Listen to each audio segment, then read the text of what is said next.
Hello and welcome.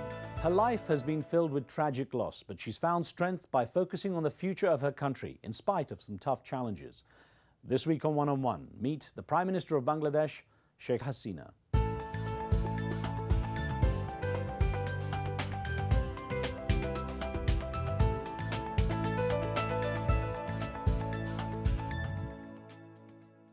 She was destined to lead a political life, having witnessed her father's release from prison in Pakistan to become Bangladesh's first president. But in the prevailing tense political environment, Sheikh Mujibur Rahman was murdered, along with Sheikh Hasina's mother, brothers and other family members during a coup in 1975. She and her sister survived because they were travelling overseas but were left in exile.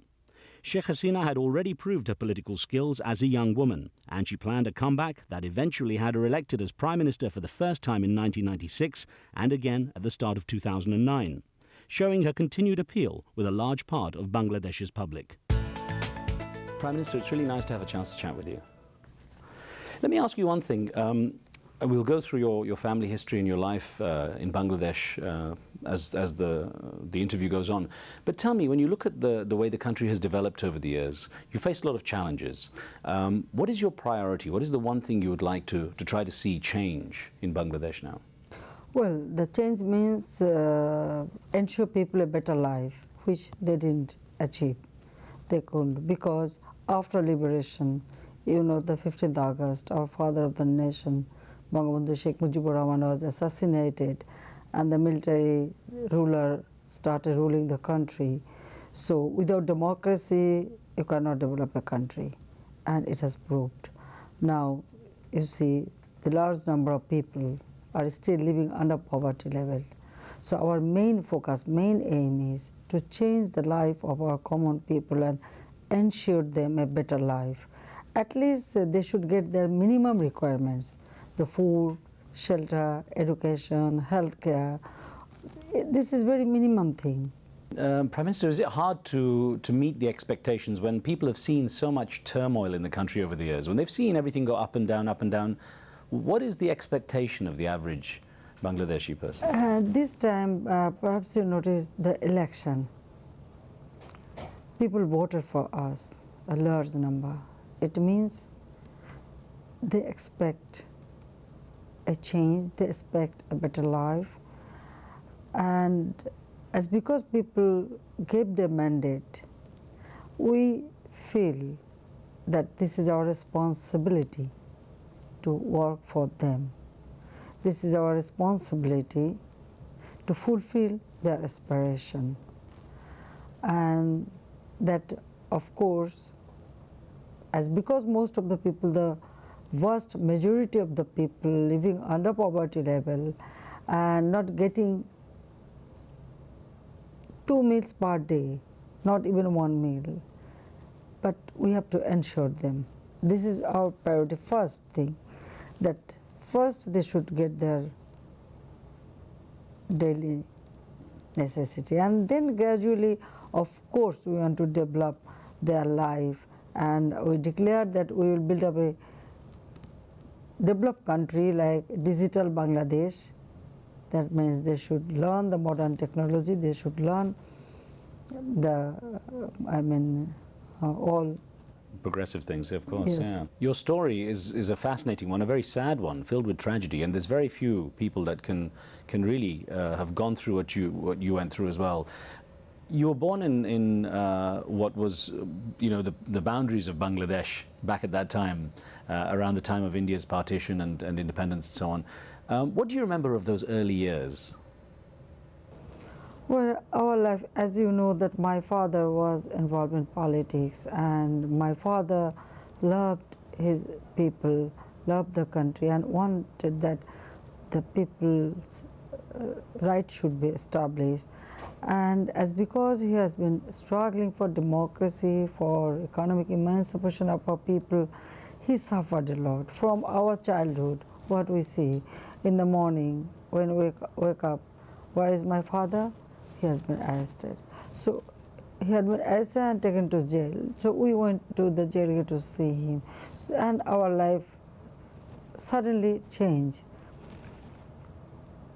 I can remember one thing, in 1954, that time my father was minister Well, we went to bed as daughter of minister. When we wake up in the morning, my father is in jail. And you were only about And seven, then our 7 years school old. Yeah. closed. We cannot go to school. Everything was shattered. So that way, our life is totally up and down. But I can tell you one thing, that my father's commitment to the people, that really gave us encouragement. How did he explain to you, you were just a little girl when he was in prison, you were about 7 years old, how did he explain to you what was going on? And what did you understand of it?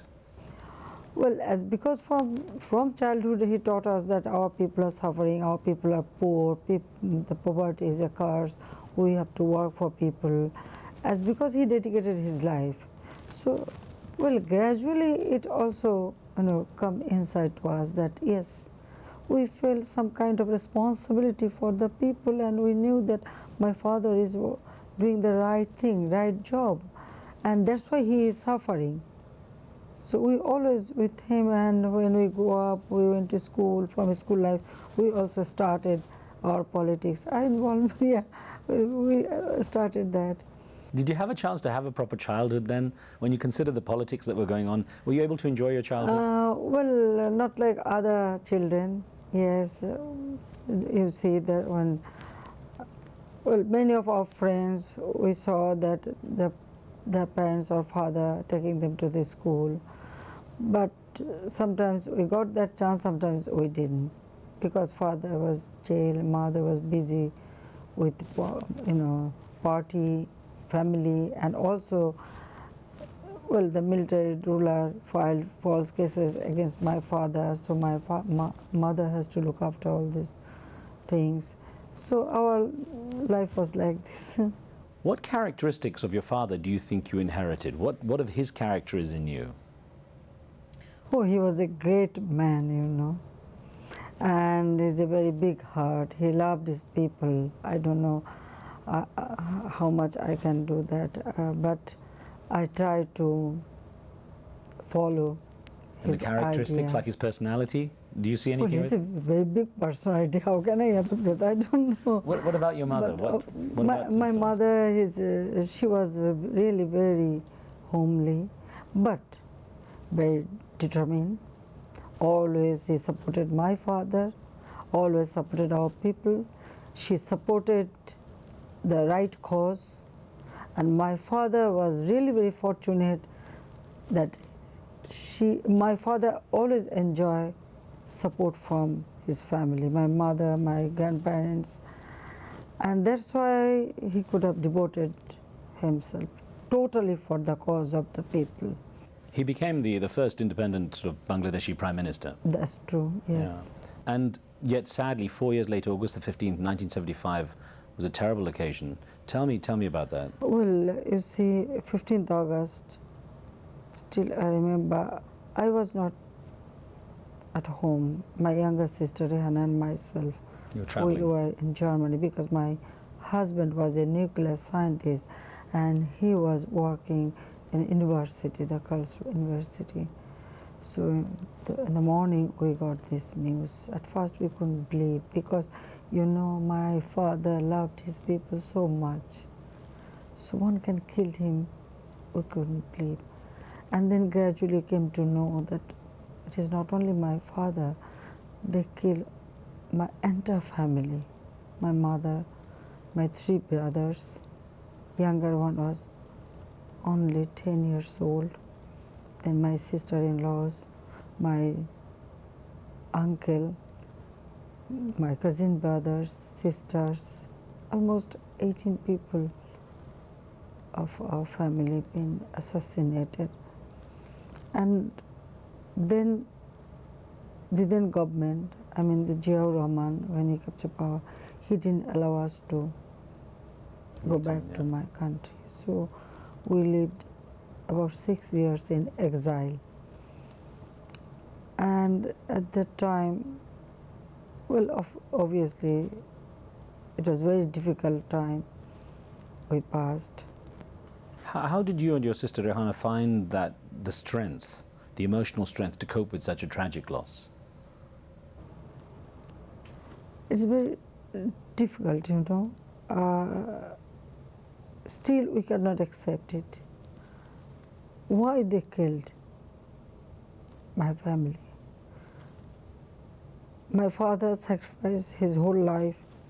My mother did it. My mother had no demand, never he demanded anything. She demanded anything. She devoted her life for the cause of the people, as because my father was in, very, very much active in politics, active. His politics, his philosophy, it is for people, not for himself. So it is very difficult to accept. Still we cannot accept that why they did it. Well, God give us the strength, and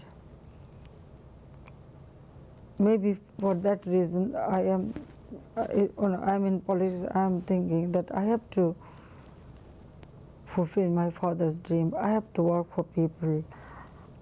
I have to work hard so that people can get a better life. And though my sister, she is not directly involved in politics, but she is also a strength. She always supports me. She works. She can understand politics. And she was very young when my parents assassinated. She's 10 years younger than me. So for her, it was very difficult. Prime Minister Sheikh Hasina, we have more questions for you in just a moment. We're going to take a very short break. More in just a moment.